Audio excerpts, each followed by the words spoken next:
So what's the opposite of good? Bad. What's the opposite of right? So it's easy to think that the opposite of a good thing is a bad thing, and the opposite of the right thing is the wrong thing. I have 3 daughters. My wife and I have been married for 22 years. My wife likes to teach our kids to be appropriate. I like to teach our kids to be inappropriate.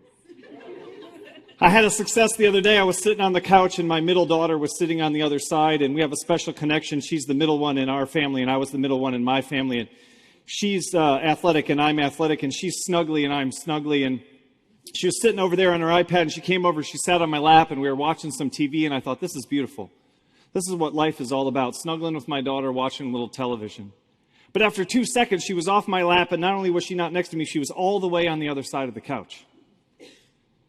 And I was like, hey, what's going on? I thought we were going to have some snuggle time. She looks up from her iPad. She goes, I farted on you. And that's when I knew I was making a difference, right? That's when I knew that my life mattered. So what if instead of the opposite of a good thing being a bad thing, what if the opposite of a good thing was also a good thing? What if the opposite of a right thing wasn't a wrong thing? What if the opposite of a right thing was another right thing?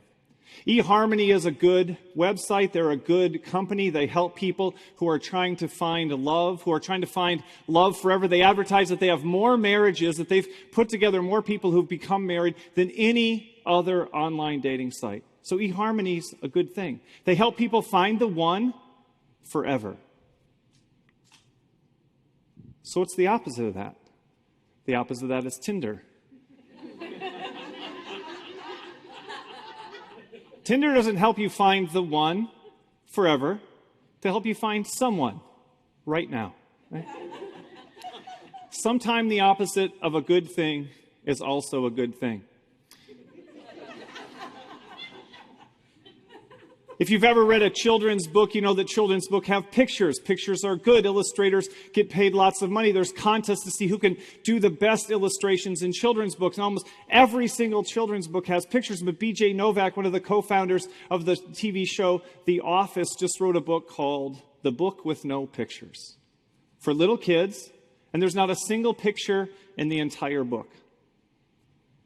He wrote it in 2014. It's 2017. It's 3 years old. It's still in the top 200 books, not 200 children's books, the top 200 books on Amazon.com. Sometimes the opposite of a good thing is another good thing. If you play video games, you've heard of the video game Call of Duty. It's a first-person shooter game, and you feel like you're in the Army. You feel like you're in the Marines. You feel like you're right there. The graphics are just as good as in any movie. They're tremendously advanced. In fact, a lot of the graphics in movies come from CGI, come from the graphics they've designed in video games. So it's a good thing to have advanced graphics. It's a good thing to have a realistic video game. But you know what the number one PC video game of all time is? Do you know what the number 2 video game of all time is? It's if Legos were on the computer, it's Minecraft. Sold for $1 billion.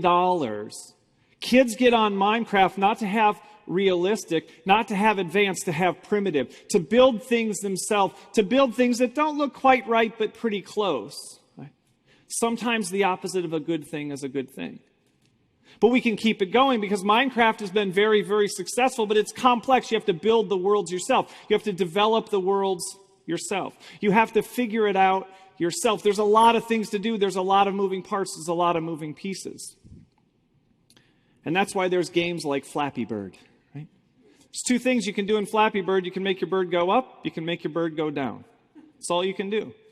It became the most downloaded free game in the iOS App Store ever. And at the point that the developers shut down the game, people were selling their phones to each other so they could get access to the game. Sometimes the opposite of a good thing is another good thing. We like big houses. We like space.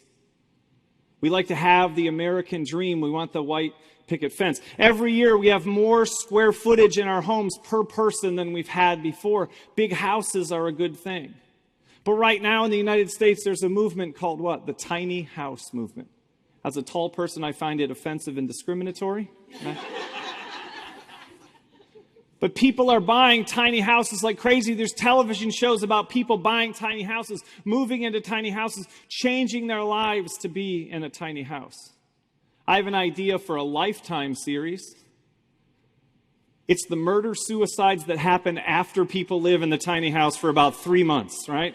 That's what I want to see. I want to see what happens after people live in that tiny, tiny space day after day after day. I want to see the divorce rate post-tiny house, right? But we're getting off track. Sometimes the opposite of a good thing is another good thing. Amazon is a good company. They're a successful company. What does Amazon do? Amazon sells everything to everyone, pretty much everywhere, all the time. Now let's stop for a second, because the reason I'm explaining this is because what people do when they see that is they say, that's success, and if I want to be successful or build a successful organization, I have to look for a way to copy the way that they're succeeding. If they're good, then I need to be good. It makes sense.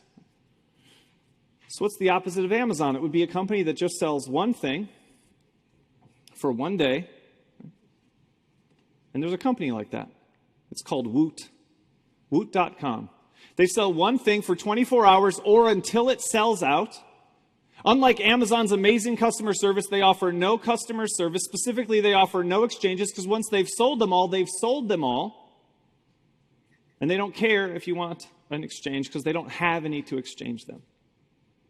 But how successful could a company like that be? They're doing the opposite, sure, but that's not good enough. That's not interesting enough. No one's going to go to Woot.com. So many people went to Woot.com that a huge, successful company bought them. Do you know what that company's name was? Amazon.com. The company that's successful, selling everything to everyone, everywhere, realized that someone doing the opposite was tremendously valuable, so much so that they wanted to own it. And to their credit, they have not destroyed it by making it a little less of the opposite and a little more like Amazon. They've allowed it to stay the way that it was. If you've ever taken a picture on your phone, if you've ever used a photo sharing app, you're probably familiar with Snapchat. And the developer of Snapchat actually developed the idea when he was in his MBA class, and he presented it as his final presentation, his final project for his MBA class. And you know what feedback he got? We love the idea. It's a fantastic idea. The only problem with the idea is the pictures disappear.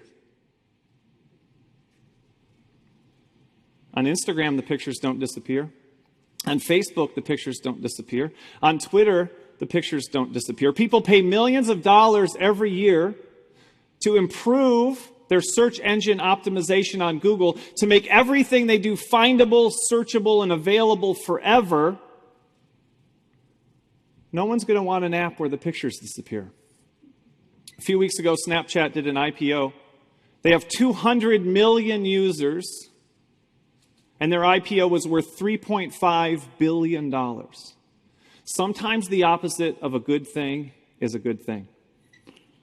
So if you want to be more creative, I want you to think of two questions. What is everyone else doing? How can I do the opposite? If you want to be more innovative, I want you to ask two questions. What is everyone else doing? How can I do the opposite? If you want to differentiate yourself in your life, in your work, in your business, I want you to ask two questions. What is everyone else doing, and how can I do the opposite? Because sometimes the opposite of a good thing is a very good thing. Thank you.